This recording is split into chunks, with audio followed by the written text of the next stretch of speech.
So yes, I've been asked to make a short presentation on, I think it's called the drivers for sustainable or responsible sourcing.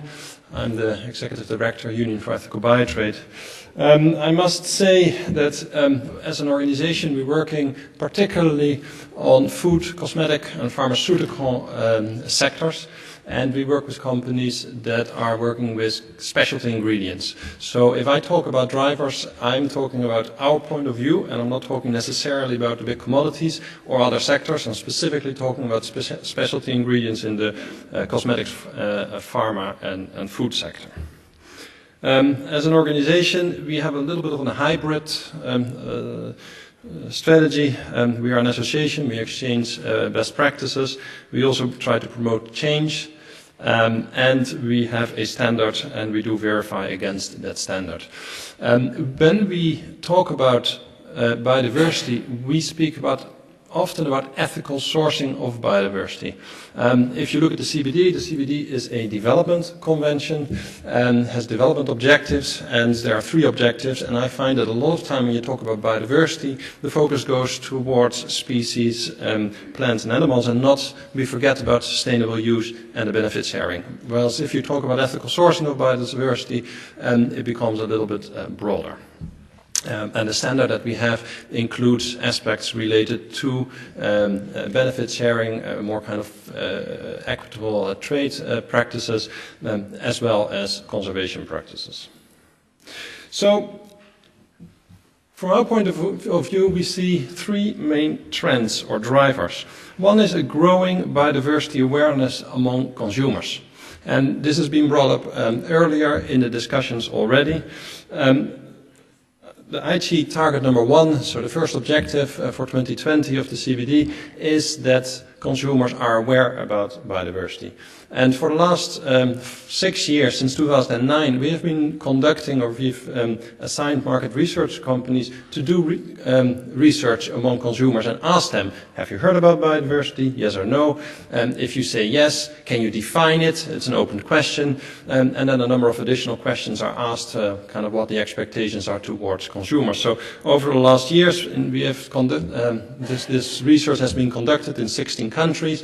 They take national representative samples, and 47,000 consumers have been interviewed by now. And what is interesting is that the level of awareness of biodiversity is slowly growing. And this is not strange, because biodiversity was introduced as a term in the 1980s, so 1985, and it's only being taught at schools now. So our research finds, for example, that young people are much more aware about biodiversity than older people, because they learn about it at school, and that's what they indicated as well. So we ask, where have you learned about biodiversity? The majority says school. Higher incomes are, of course, people with higher incomes are more aware. But interestingly enough, it's also consumers in emerging economies that are more aware. So China has quite high awareness rates. Brazil, very high awareness rates. We've just done Mexico for the first time this year, and the Mexicans were very aware about the issue, were able to define it. Higher than in my own country, which is the Netherlands, or for example in Germany or the UK. This is relevant for companies because they see that over the years awareness of consumers is growing. That in the countries where their future markets are, the big growth markets are at this moment, awareness is already high. And the issue of biodiversity, for example, in Brazil, is a real issue around consumers.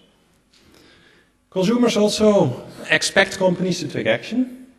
A lot of them say biodiversity is essential to them, but they cannot necessarily translate or know what to do about biodiversity. They say, yes, it's important for us, but we cannot translate this in actual action. So, this is an opportunity for companies. If you can offer a solution, you can say, buy this product and you contribute to biodiversity conservation. This is an option, an opportunity. So, over time, we do see that biodiversity awareness is growing. And this is something that, that companies are realizing, and realize as well that they need to somehow respond to this. For this year, for the first time, we did interview randomly some people on the street around the issue of biodiversity. And I just wanted to show you this little video, because we've had discussions about how much do the consumers know. And this gives you a good snapshot of what consumers are responding in different countries in the world when we talk about the issue of biodiversity.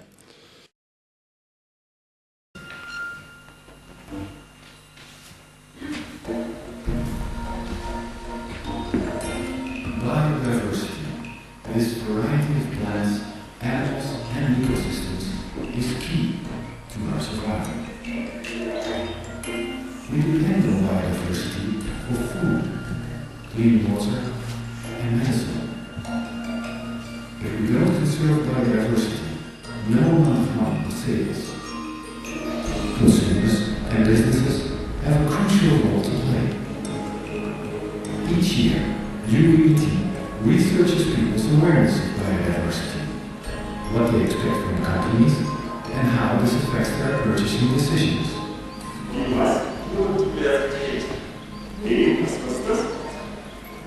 Biodiversity data. Y lo bueno básicamente lo que me enseñaban en la escuela. Es como la naturaleza. I know nothing about biodiversity. Trazemos bio na minha cabeça seja vida. Tem diversidade social. Hay aves, animales, insectos, reptiles que obviamente deben ser cuidados. Las especies para la cuenta es como son las especies de hombre, no la misma. Care of the environment and sustainability. Todas las especies vivas, los ecosistemas, Plants, animals, environment. Ja, natürlich. Ja. I've realised how important it is. You know, it does seem to be one of those things you can push to the back of your mind all the time to think, well, someone else will deal with it. Weil ja alles miteinander funktioniert, also alles miteinander, also sich gegenseitig benötigt. en el lugar donde vivo, en el lugar que va a quedar para mis hijos, para mis nietos, para mis futuras generaciones. Porque es muy bonita. Maar als ik me dan tegelijkertijd afvraag van, wat doe ik daar eigenlijk aan, denk ik nou... I think it's really important, but whether I understand what impact I have and what it does, that's probably something else. Parce qu'on est que des passages et la conséquence suivante, c'est-à-dire que les espèces qu'on a aujourd'hui sont préservées. So we should also take care of nature, we should also try and make sure that we keep a balance. Mais je pense que c'est peut-être un engagement plus large de la part des politiques et des associations. Agricultura muito importante, aquele papel empresarial acaba sendo muito maior do que das pessoas físicas. Problemen als je natuurlijk wereldwijd ook allemaal staat. Maar dit kader van biodiversiteit is precies hoe ik dat moet vormgeven. Man sieht ja auch, dass Nachhaltigkeit irgendwie modern wird, betrieben wird. Ob das jetzt ist unter einer Erhebung, die man in Großgebieten weiß ich nicht. Naar buiten kan je normaal vertellen, maar wat er werkelijk gebeurt, daar kom je als panel iets überhaupt achter.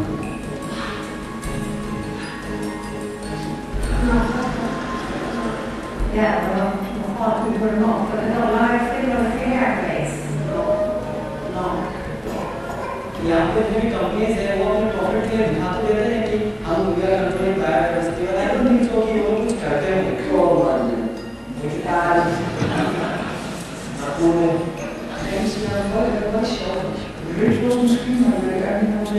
I know a lot of companies are very aware of this.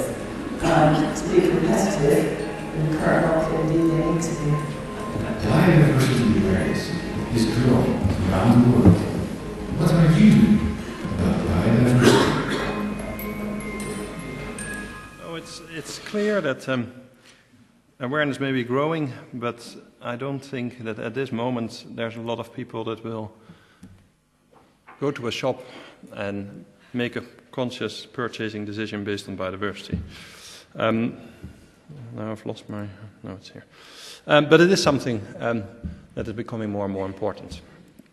Yeah, I was given 15 minutes, I think. But, So the next point that we see as a driver is that there's growing business recognition of biodiversity. So it is one of the core UN conventions, and this is growing within the business agenda. We every year do research on the top 100 beauty companies, and we do see in 2009 there were only 13 companies that mentioned biodiversity in the external reporting, and this year in 2015 36 of the companies actually mentioned biodiversity. Still only 36, but it's still it tripled over the last 6 years.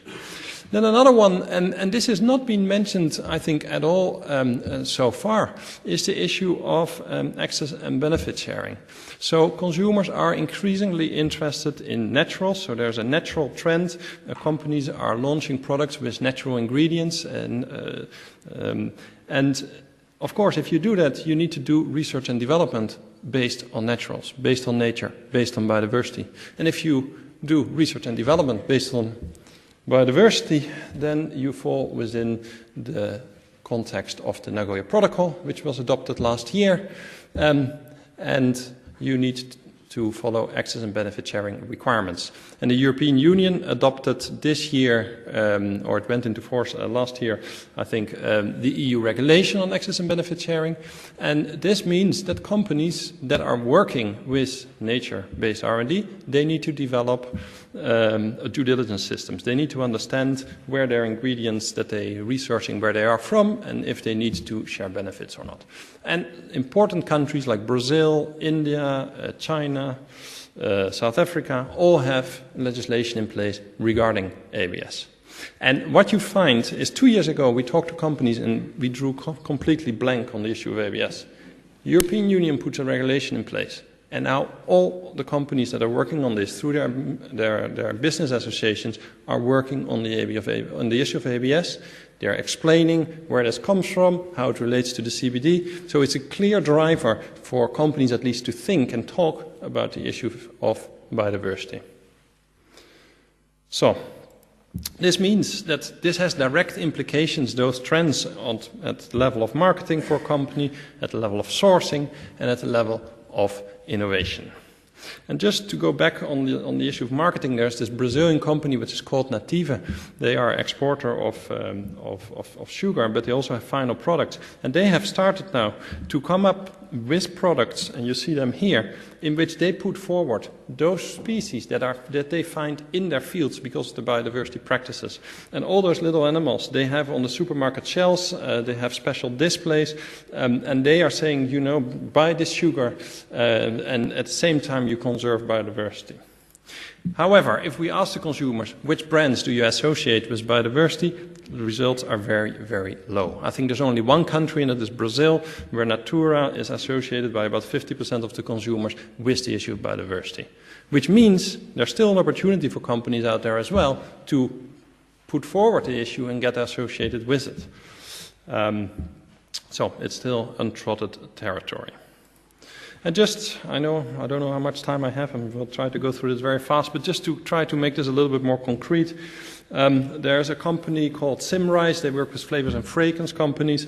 Flavors and fragrance, you probably don't know them, but they're a supplier of many of the food and cosmetics companies. They have a 2.1 billion euro turnover, and they've recently set up a biodiversity agenda. And where you can see in the vision is that they want to be able to offer to their consumers, to their clients, innovative and ethically sourced solutions based on biodiversity. So this is where their business case comes from. How can we offer something new to our clients? And for that, they have set targets, and they say that they're going to set up centers of excellence around biodiversity research in Brazil, Madagascar. They will introduce all the access and benefit sharing requirements in their R&D. They look at their strategic raw materials. So there's a whole series of actions that they then need to put in place to get there. Another company, an example, Veleda, you may have heard about it. It's an organic cosmetics company, medium-sized. They are using many different ingredients from all over the world for their products. They are positioning themselves as an ethical company, so it's important for them to really understand what their supply chains look like. And what they've decided is to set up a management system. adopt a standard that includes biodiversity-related issues, such as endangered species, sustainable wild collection, these type of things. They did their supplier assessment, and they released their suppliers based on the respect for biodiversity. And the supplier release included self-assessments, ratings by suppliers, and sometimes they needed to audit them or provide additional support. And what is interesting for them, so they found a business case. For them it's important to make sure that the image that they're portraying is backed up by the practices.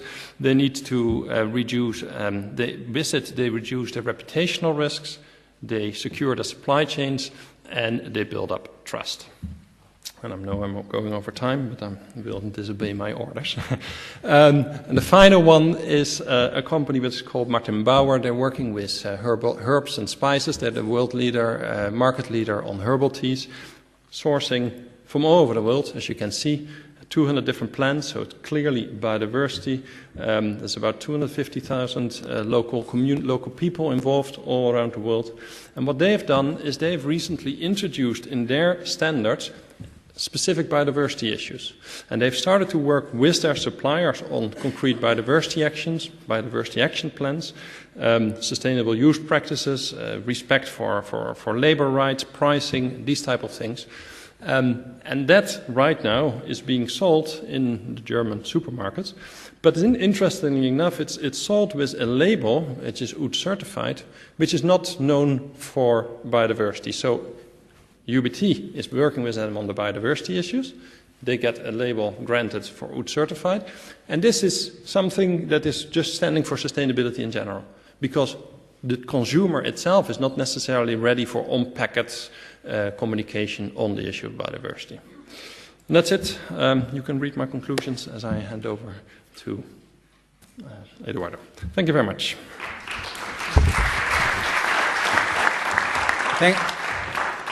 Thank you, Rik. And thanks for the timekeepers that are doing the dirty job of facilitator. Well, first of all, I'm going to pass, and so we'll see as a first point the responses received from the first question that were given to you by the organizers. Okay, so we can see that there's a clear indication that, yeah, most of you think that we're less than halfway. So with that, I don't know if the panel wants to comment on this first initial question. There's an article in Science that came out last year, which we actually contributed to, which came to the same conclusion. So this is true. So thanks for the confirmation. Can we go to the second question? That we'll ask you to do the same, and I'm really glad that there's a lot of participation. So how can we get more business, especially SMEs, to value and consider biodiversity? Okay, so please send your responses either by SMS or through the website, and then we'll look at the response after the following presentation. Right now, what I'm going to do is I'm going to take a maximum of 2 questions. If anyone has very specific clarifications from Rik, otherwise there will be quite enough time after all the presentations to discuss as a panel. Are there any questions of clarification at this point for Rik's presentation? No? Okay, so what we'll do is we'll go then directly to the next presentation.